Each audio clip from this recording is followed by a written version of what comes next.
ಅದು ಒಂದು ಅಟೆಂಪ್ಟ್ ಎಂದು ಕೌಂಟ್ ಆಗುತ್ತದೆ friends. 1 prelims equal to 1 attempt.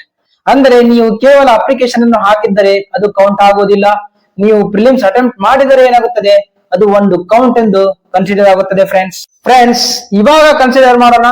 ನೀವು ಅಪ್ಲಿಕೇಶನ್ ಹಾಕಿರುತ್ತೀರಾ, ಪ್ರಿಲಿಮ್ಸ್ ಬರೆಯುತ್ತೀರಾ, ಸೊ ಪ್ರಿಲಿಮ್ಸ್ ಪಾಸ್ ಆಗುತ್ತೀರಾ, ಅದಾದ ಮೇಲೆ ಮೇನ್ಸ್ ಅಲ್ಲಿ ಫೇಲ್ ಆಗುತ್ತೀರಾ, ಇದು ಕೂಡ ಒಂದೇ ಒಂದು ಕೌಂಟ್ ಎಂದು ಕನ್ಸಿಡರ್ ಆಗುತ್ತದೆ. ಅದೇ ರೀತಿ ನೀವು ಅಪ್ಲಿಕೇಶನ್ ಹಾಕುತ್ತೀರಾ ಮತ್ತು ಕೇವಲ ಪ್ರಿಲಿಮ್ಸ್ ಬರೆಯುತ್ತೀರಾ, ಪ್ರಿಲಿಮ್ಸ್ ಅಲ್ಲಿ ಫೇಲ್ ಆದರೆ ಅದು ಕೂಡ ಒಂದೇ ಒಂದು ಏನು ಕೌಂಟ್ ಎಂದು ಕನ್ಸಿಡರ್ ಆಗುತ್ತದೆ ಫ್ರೆಂಡ್ಸ್. ಆದರೆ ನೀವು ಕೇವಲ ಅಪ್ಲಿಕೇಶನ್ ಹಾಕಿದರೆ ಅದು ಕೌಂಟ್ ಎಂದು ಕನ್ಸಿಡರ್ ಆಗುವುದಿಲ್ಲ. ಅಂದರೆ ನೀವು ಪ್ರಿಲಿಮ್ಸ್ ಅಟೆಂಡ್ ಆದರೆ ಮಾತ್ರ ಅದು ಕೌಂಟ್ ಎಂದು ಕನ್ಸಿಡರ್ ಆಗುತ್ತದೆ. ಫ್ರೆಂಡ್ಸ್ ಇವಾಗ ನಂಬರ್ ಆಫ್ ಅಟೆಂಪ್ಟ್ಸ್ ಗೆ ಬರೋಣ. ನೀವೇನಾದರೂ ಜನರಲ್ ಕೆಟಗರಿ ಇದ್ದರೆ ನಿಮಗೆ 5 ಅಟೆಂಪ್ಟ್ಸ್ ಗಳು ಇರ್ತವೆ, 5 ಅಟೆಂಪ್ಟ್ಸ್. ಅದೇ ರೀತಿ 2A, 2B, 3A ಮತ್ತು 3B ಈ ತರ ಏನಾದರೂ ಕೆಟಗರಿ ಇದ್ದರೆ ನಿಮಗೆ 7 ಅಟೆಂಪ್ಟ್ಸ್ ಗಳು ಸಿಗುತ್ತವೆ ಫ್ರೆಂಡ್ಸ್.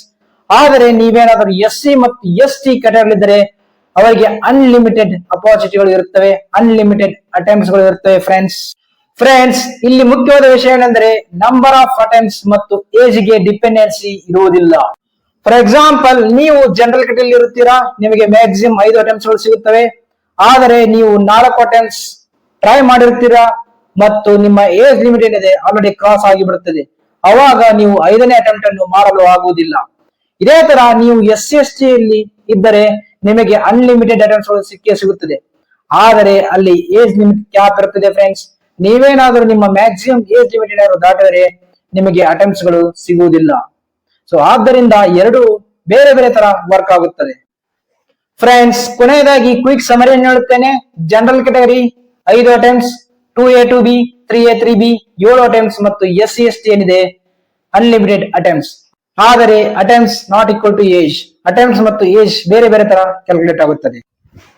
ಸೊ ಫ್ರೆಂಡ್ಸ್ ಇದೇ ತರ ಗವರ್ಮೆಂಟ್ ಎಕ್ಸಾಮ್ ರಿಲೇಟೆಡ್ ಇನ್ಫಾರ್ಮೇಶನ್ ಗಾಗಿ ನನ್ನ ಚಾನಲ್ ಸಬ್ಸ್ಕ್ರೈಬ್ ಮಾಡಿ. Thank you.